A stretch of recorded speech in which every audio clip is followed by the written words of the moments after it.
Pauwi na sana kami pero natawag ang aming pansin ng isang batang naglalakad sa tabi ng kalsada. Pasan sa likod ang isang sako na mas malaki pa sa kanya at ng aming usisain, namumulot pala siya ng basura. Pinipili ang mga kalat na maaari pang magamit at maibenta. Mga plastik na bote, lumang lata, at iba pang kalat ng tao na natabunan na ng dahon at lupa.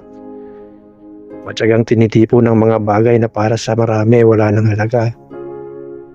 Pero isinisilid niya ito sa sako na para bang kayamanan ng mga ito. Araw ng Lunes ngayon, at karamihan sa mga batang kaedad niya ay nasa paaralan. Pero ang batang ito, sa araw na ito, ang kanyang paaralan ay ang kalsada at ang kanyang silid-aralan ay ang tambak na basura. At sa paglapit namin sa kanya, dito ko napagtanto na ang batang ito ay tila walang takot sa mundo. Nakikipagpatintero sa mga sasakyan at sa mga taong nagmamadali.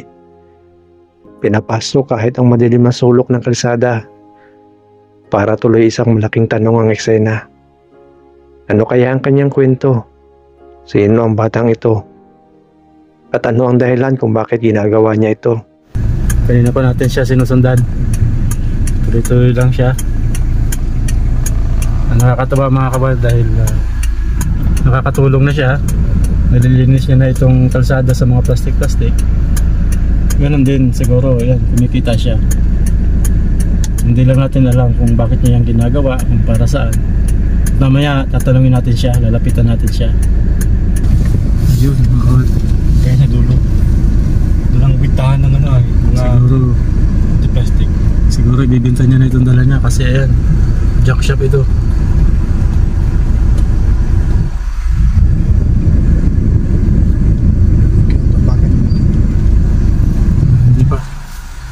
Hindi pa siguro bibinta kasi baka pararabihin nito yan. Puro bakal dito. Bakal lang yan. Ito ayun. Baka dyan ang bahay niya. Baka dyan siya mismo nakatira sa junk shop dyan sa unahan. Tignan natin mga kawan saan siya pupunta. Mas malaki pa sa kanya yung dala-dala niya. Mura lang yan kasi lang may ipon niya yan. Murang lang kilo ng plastic. Kaya ngayon nag-ipon ng marami. Wala nang daling hanapin kasi yung nakalat sa kalsada.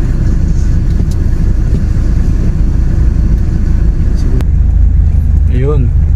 Baka nga dito niya yung dadali.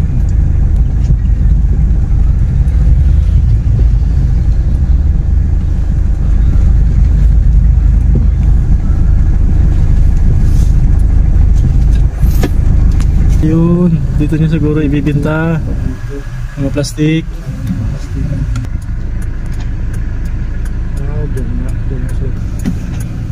Ayun.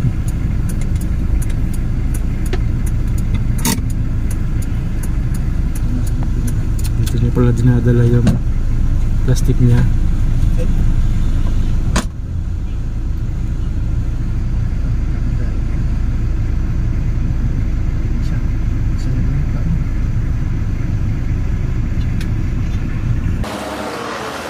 Toy, ay.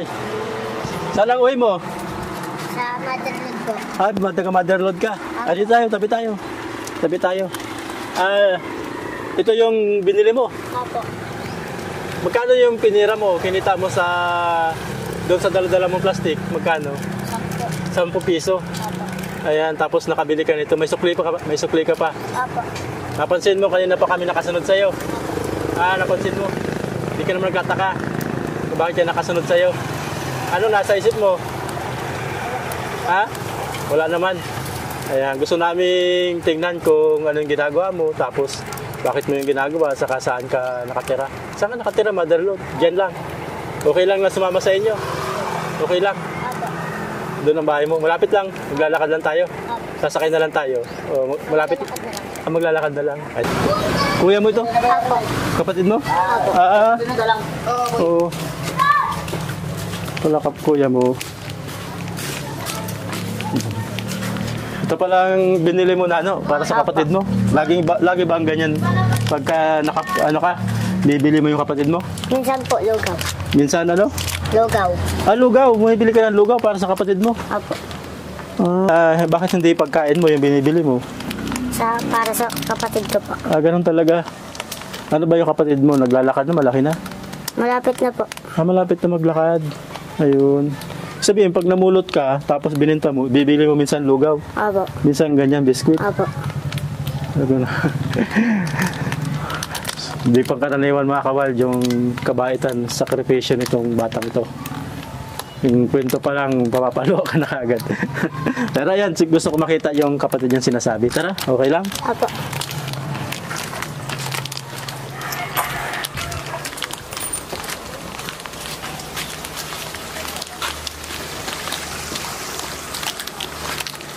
Dito ang bahay niyo?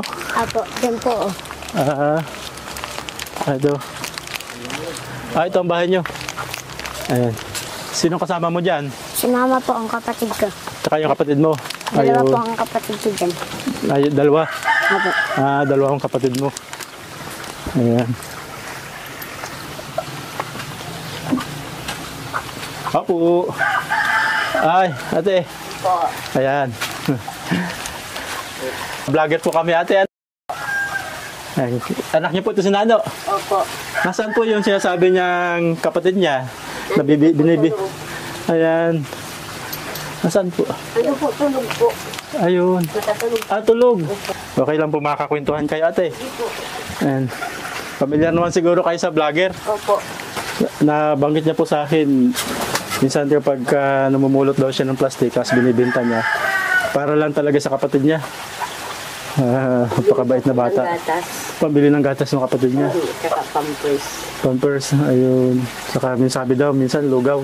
Tapos. Ayun. Bagay yung plastic magaan lang naman, saka malapit lang naman pala. Ibig sabihin, umiikot siya dyan, kapag nakaipon na siya, bibenta niya. Minsan po may kasama siyang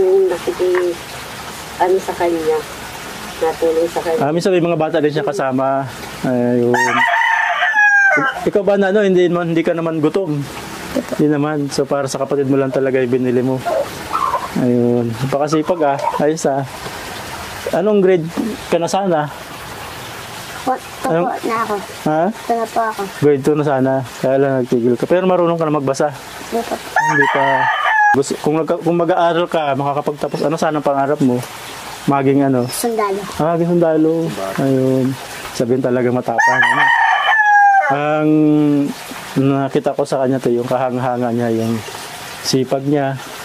Tapos, minsan kasi may mga batang ganun din, pero kung minsan, para lang sa kanila. Kanina pa namin siya tinitinan, pero nung ibenta niya, para pala sa kapatid niya yun. So, ganun po lagi. May panahon ba talaga na parang yung minsan kulang sa pagkain, kaya siya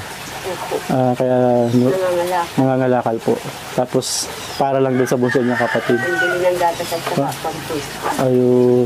Ano pong trabaho niyo, ate? Ako ay sa lang po sa munisipyo yung nagwawalis-walis lang. Walis-walis po. Regular naman po trabaho niyo. Lang po. Ayun. Ito pong mga napansin ko, ate, may mga bakal-bakal dito. Pambinta rin po ito? Siya po. Pambinta rin. Kanya rin po yun. Ito. So yan ang medyo mahal-mahal. Kaya lang. Yung mga bakal, minsan po hindi rin ito pinukuha pag kulang sa timbang. Pag kulang sa timbang, pararamihin pa. Tapos minsan iniipon niya po dito sa bahay. Tapos nangingi doon sa kay papa niya po na pandagdag para magbigat yung Ayun. timbang. Ayun. Kamusta ka na, no? Okay ka lang? Okay ka lang naman. Pero kung ikaw tatanungin, gusto mo pa mag-aaral? Papa. Gusto mo pag-aaral. Pero minsan natin yung mga gantong bata na natututo ng kumita, minsan mas parang ayaw na nila mag-aaral. Ano po? Ano po siya, kung gusto man po niya magpasok, minsan naaakit ng mga Barkada. kasama. Ayun. Nasama mo po siya, nasakas po sa eskwelahan. Ayun. Nakikita niyo lang, pinatawag siya sa eskwelahan. Hinahatid man po namin siya, kaya lang talagang mga kasama na. So may kasamahan siya na gano'n din, namumulot din. Opo. So gusto nilang kumita. Aalis sila sa school, mamumulot, tapos ayun. Hati-hati sila kung magkano yung Hati-hati. Hinahati-hati. So isa po yun sa dahilan kaya nagtigil na siya. Ayun. Ba't sumasama ka sa classmate mo, Nano? Wala po. Wala, no? Gusto mo lang din kasama yung mga mo, gusto mo lang din kumita? Apo. Gusto mong? kumita. Gusto mo kumita. Pero, para sa iyo ba o para sa kapatid mo? Kapatid ko po. Para sa kapatid mo, siguro naiisip niya ate, siguro baka, naisip niya baka gutom na yung kapatid niya. Kaya siguro, ano naiisip mo? Ba't lumalis ka sa school para mamulot? Lagi mo naisip yung kapatid mo? Apo. Gusto mo talaga laging bumili ng pagkain para sa kapatid mo? Ayun. Bihira. Ang totoo na, ano, kahanga-hanga yung ginagawa mo. Ano. Pero ang sa akin naman, alam ni mama mo yung kinabukasan mo, gusto kanya makapag-aral. Ang totoo, yung kasipagan mo, ano, kahanga-hanga yun. Yung pagtulong mo sa pamilya mo, yung lagi mong pag-aalala sa kapatid mo, kahanga-hanga yun. No? Pero sana mag-aral ka pa. Kasi yun yung pinakang makakatulong sa iyo sa hinaharap. Kasi kapag nakapag-aral ka, hindi lang pagkain yung kaya mong itulong sa kapatid mo. Hindi lang pagkain. Pag mag-aaral ka, makakaroon ka ng maayos na trabaho, mas makakatulong ka sa kanila sa hinaharap. Ayun. Mag-aaral ka pa ba o ano sa tingin mo, ano? Mag-aaral. Mag-aaral ka pa. Ayun. Tama yun, ano. Pero ayan, may gusto kaming itulong sa inyo. Ito, no, gusto ko makatulong sa inyo kasi nakita ko yung kasipagan mo, pagmamahal mo sa kapatid mo. Mayroon kaming sponsor, si Ma'am Lori at si Sir Bob, na gustong tumulong sa mga kagaya mo na masisipag, mapagsakripisyo at mapagmahal. Gusto ko ibigay sa iyo, Nano. Ito, para at least makatulong sa inyo. Sana kilala mo ito, alam mo yung gantong pera? Magkano ito? Hindi mo pa alam kung magkano ito. Ito ay 1,000, Pag mayroon kang 100, 10 100, 1,000. Kaya hindi ito 100 ha. 1,000 ito. Katumbas ito 10 100. Bali 4,000 to. Bibigay mo to kay mama mo. Opo. Siyempre kung may gusto ka rin bilhin, bibigyan ka ng mama mo pambili ha. Ayan. Bibigay ko to sa iyo para makabili ka. 4,000 yan. Pero siyempre bibigay mo yung mama mo. Anong gusto mong bilhin sana? Mga gatas ng bata. Gatas pa rin, baby. Talagang ayos talaga. Nakakatuwa talaga itong mga kawal si Nano. At wala siya ibang iniisip sa sarili, kundi lagi lang yung kapatid niya. Anong gusto mong sabihin kay Ma'am Lori at kay Sir Bob? Salamat po. Masaya ka ba? Opo. Masaya, sigurado masaya din si Ma'am Lori at Sir Bob. Sige, bigyan mo ko mama mo. Okay. 4,000 yan natin. Sana makabili po nung lagi niyan sinasabi na bili mo po ng bata sa mga biskwit siguro yung baby para pag nakita siguro ni Nano na may pagkain yung kapatid niya, siguro at least siya. Kumbaga at least hindi siya masyado mag-aalala para sa kapatid niya. Ayan. Ano pong gusto niyo sabihin natin? Sige pa hawak. Nagpapasalamat po ako at nagtulong ko sa anak ko yung pambili ng gatas. Pero pag nakikita mo siya Nano ating ganito nagsasakripisyo siya para sa anak mo, anong nararamdaman mo sa kanya? Masakit po. Masakit sa iyo? Bakit po? Bakit po masakit sa iyo ate? Hindi po siya nag-aaral. Siya namamalimos. Minsan po nangihingi po siya. Minsan nangihingi ka rin ng pera? Nasasaktan ka doon ate. Alam ko ate para sa iyo sa tingin ko. Kung ikaw lang tatanungin, gusto mo nag-aaral siya. Pero napansin ko lang ate yung parang pagmamahal niya sa mga anak niya. Siguro ganun yun sa pinalaki. Namahalin niya yung kapatid niya. Kasi ito ate, nung marinig ko yung kwento niya, nagbibenta siya para makabili siya sa kapatid niya. Nakita ko kung paano mo siya pinalaki. Isa siya mabuting bata ate. Hindi siya yung ibang bata, ganito lang, naninigarilyo na, nagbibenta para makasigarilyo. Pero siya, nakita ko siya para makabili sa kapatid niya. Ibig sabihin, pinalaki mo siya ate yung mabuting bata. Ang totoo alam ko, nasasaktan ka kapag nakikita mo siyang ganito, nagsasakripisyo para sa kapatid niya. Alam ko hangad mo yung mabuti sa kanya. Pero ang sa ating hinangako sa iyo, pinalaki mo siya na isang mabuting bata. Siguro nga lang dahil sa limitado po yung financial niyo, nakikilitan din po si nanay. Pero alam ko ate, maganda ang pangarap mo dito. Sana ituloy mo lang ate yung pagtuturo mo sa kanya na maging mabuting bata. Bihirang-bihirang po yun. At sana, hindi ito matuto si Nano. Hindi pa ba nagbibisyo yung mga barkada mo, Nano? Hindi pa naman. Huwag kang sasama sa may mga bisyo, ha? Ayan. Sigurado ako, mahal na mahal ka ng mama mo kasi nag-aalala siya sa iyo. Ikaw, anong gusto mong sabihin ko mama mo at nag-aalala pala sa iyo? May gusto ko sabihin ko mama mo? Mahal mo ba sa mama mo? Opo. Hindi magpakabait ka ha. Kayakan po kami mga kawan. Sana ate, yan, dumating yung panahon na maging maayos na rin yung sitwasyon niyo. At ito sana si Nano. Yun. Kung ano mo po yung pangarap mo para sa kanya, matatag niyo. At alam ko po na mahal na mahal niyo yung mga anak niyo. At ang pinagpapasalamat ko po sa inyo, pinalaki niyo siya na napakabuting bata. At sana hindi ito magbago si Nano. Ano? Maraming salamat po Ma'am Lori at Sir Bob. Napaka-bait po ninyo kasi lagi po kayong papadala para tulungan po ninyo yung mga kagaya ni Nano, iba na mga nangangailangan. Kami po, kagaya po ng gusto niyo, sinisika po namin na maibigay yung tulong nyo doon sa mga kagaya ni Nano na mapagmahal at mapagsakripisyo. Maraming salamat po Ma'am Lori at Sir Bob at sa lahat po na aming sponsor. At sa gusto nga po palang mag-sponsor kay Nano, gusto niyo po magpadala ng tulong sa kanya, comment lang po kayo dyan sa nakapin na comment para maibigay po natin kay Nano yung mga gusto niyo pong itulong sa kanya. Nagising na yung baby. Babae pala siya. So, siya yung baby laging inaalala ni Nano. Ayan. Hello! Totoo mga kawan. Hindi pa alam ng baby kung gaano nagkasakripisyo si Nano sa kanya.